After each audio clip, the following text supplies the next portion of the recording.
وادی سینا۔ سینا ایک صحرائی جزیرہ نما ہے جو مصر میں ایشیا اور افریقہ کے سنگم پر واقع ہے۔ اس کے شمال میں بحیرہ روم، مغرب میں نہر سویز اور خلیج سویز، جنوب میں بحیرہ احمر اور جنوب مشرق میں خلیج عقبہ واقع ہے۔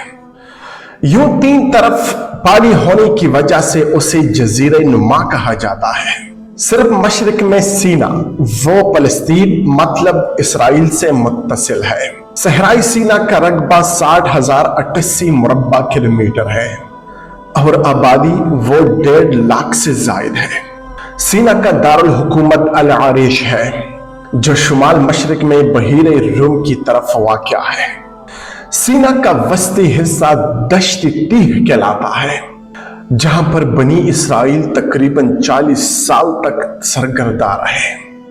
کوہ طور۔ سینا کے جنوب میں کوہ طور ہے جس کی اہم ترین چوٹی جبل موسیٰ 2285 میٹر بلند ہے۔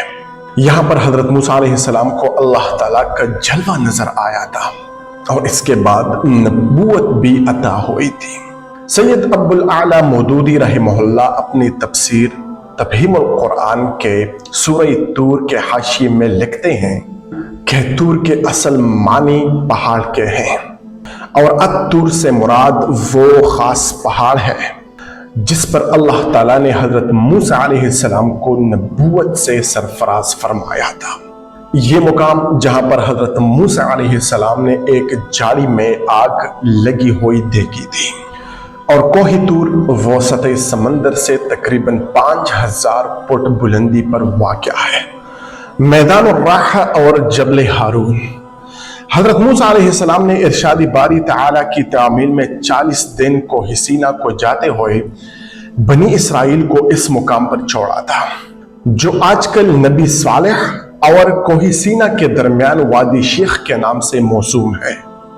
اس وادی کا وہ حصہ جہاں پر بنی اسرائیل نے پڑاؤ ڈالا تھا اسے آج کل میدان الراحہ کہلاتا ہے، اور وادی کے ایک سرے پر وہ پہاڑی ہے جہاں مقامی روایت کے مطابق حضرت صالح علیہ السلام نے سمود سے ہجرت کر کے یہاں تشریف لے آئے تھے، اور آج وہاں حضرت صالح علیہ السلام کی یاد میں ایک مسجد نبی صالح تعمیر ہو چکی ہے۔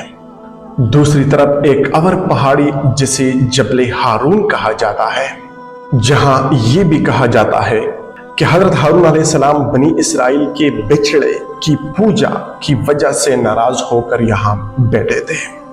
اور تیسری طرف سینا مطلب کوہ طور کا بلند پہاڑ ہے اور جس کا بالائی حصہ اکثر بادلوں سے ڈھکا رہتا ہے اور جس کی بلندی 7359 فٹ ہے، اور جس کی چوٹی پر آج تک وہ کوہ زیارت گاہ بنی ہوئی ہے جہاں پر حضرت موسیٰ علیہ السلام نے چلہ کیا تھا۔ اس کے قریب مسلمانوں کی ایک مسجد اور عیسائیوں کی ایک گرجا بھی ہے۔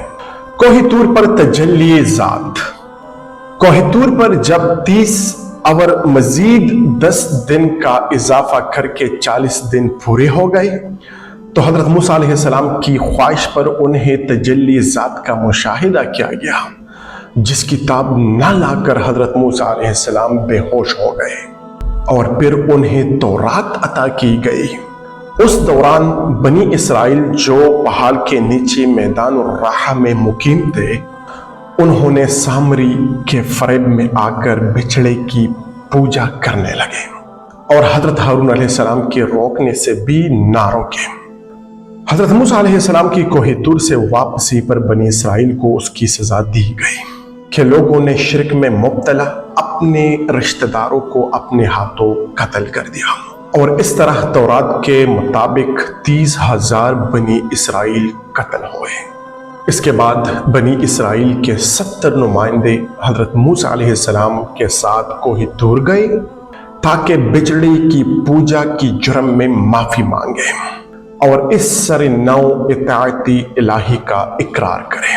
وہاں انہوں نے اللہ تعالیٰ کو بے حجاب دیکھنے پر اصرار کیا تو انہیں زلزلے کے عذاب نے نیند کے موت سلا دیا، اور پھر حضرت موسیٰ علیہ السلام کی دعا پر ان کو نئی زندگی بخشی گئی۔